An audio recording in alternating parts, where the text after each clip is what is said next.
पहाड़ियों के बीच बसे एक आलीशान महल में रहती थी एक बेहद प्यारी छोटी सी राजकुमारी अन्या।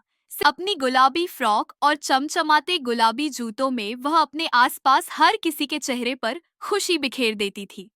अन्या को अपनी सुबह खिलौनों और चाय पार्टियों के साथ बिताना बहुत पसंद था, पर कुछ या यूं कहें कि कोई हमेशा दरवाजे से उसे बड़े कौतूहल से देखता रहता था।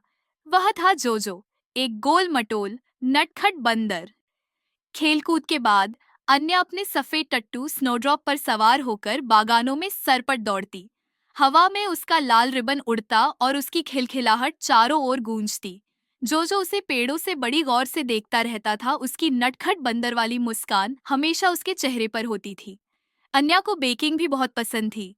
वह हंसते हंसते आटे में सन जाती और हवा में आटा उछालती तो खिलखिला उठती। जो अक्सर रसोई की खिड़की से झांकता, कुकीज की मीठी खुशबू और थोड़ी शरारत का वादा उसे अपनी ओर खींच लेता था। गर्म दोपहर में अन्या महल के तालाब में खूब मजे से तैरती थी। उसके सुनहरे बाल पानी में धूप की तरह तैरते।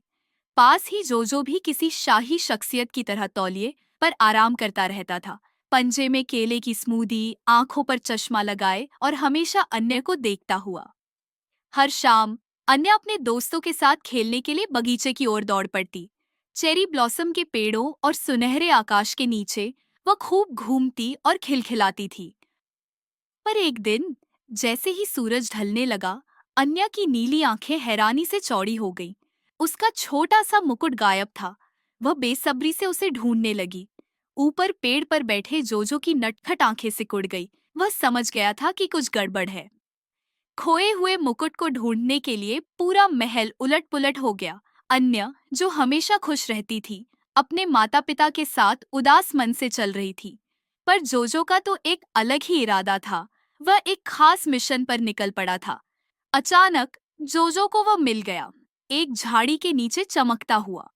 एक गर्व से भरी बंदर वाली मुस्कान के साथ उसने मुकुट को ऊपर उठाया। जब जोजो ने मुकुट लौटाया तो अन्या की खुशी का ठिकाना न रहा और उसने जोजो को कसकर गले लगा लिया। उसकी डिंपल वाली मुस्कान वापस आ गई और उस पल से जोजो सिर्फ एक बंदर नहीं था, वह उसका सच्चा हीरो बन गया था। और शाही रसोई में वे दोनों केले के मफिन बेक करते और सिर्फ कुकीज से ज्यादा बहुत कुछ साझा करते थे। उन्होंने खिलखिलाहट, आटे की शरारतें और एक ऐसा रिश्ता साझा किया जो हमेशा के लिए अमर हो गया। ऐसी ही मजेदार कहानियों के लिए हमें लाइक और सब्सक्राइब करें। धन्यवाद।